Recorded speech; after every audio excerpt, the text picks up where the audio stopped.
The Cold War. It was empire versus empire.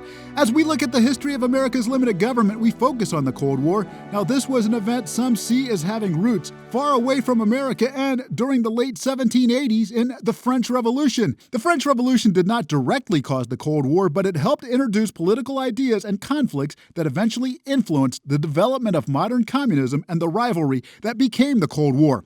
It overthrew France's monarchy and promoted ideas of liberty, equality, and popular sovereignty. The revolution became increasingly radical, especially during the Reign of Terror, demonstrating how revolutionary movements could seek to completely remake society. And in the 19th century, European thinkers increasingly argued that economic inequality was as important as political inequality. Socialism grew. Revolutionary movements began advocating greater economic equality and eventually collective ownership. In the 1840s, Karl Marx and Friedrich Engels developed communism/Marxism, arguing that history was driven by class conflict.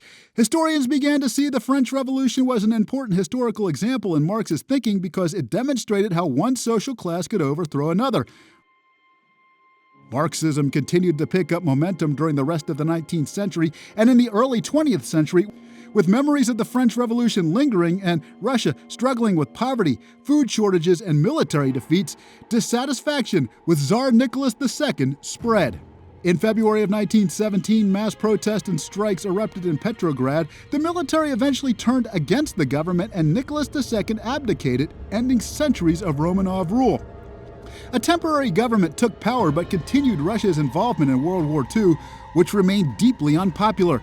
Then, political activist, Marxist thinker, and political organizer Vladimir Lenin and the Bolshevik Party generated interest in a movement around, quote, peace, land, and bread, unquote. Workers, soldiers, and peasants rallied around the cause. And in October of 1917, the Bolsheviks seized key government buildings in Petrograd and overthrew the provisional government. For the next 4 years, Bolshevik Red forces fought anti-Bolshevik White forces in a brutal civil war. In the Russian Civil War, estimates vary, but roughly 7 to 12 million people died. Many died in combat, but also masses died of disease, and enormous civilian casualties were reported. Over time, Lenin would remind his people of the class warfare that he and the Bolsheviks won.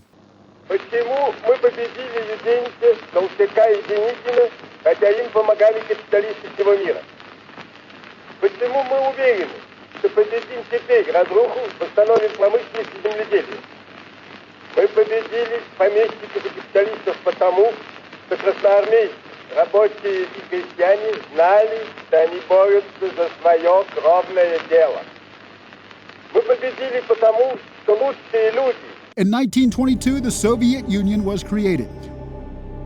Two empires now existed, one on each side of the earth, the Soviets and the United States.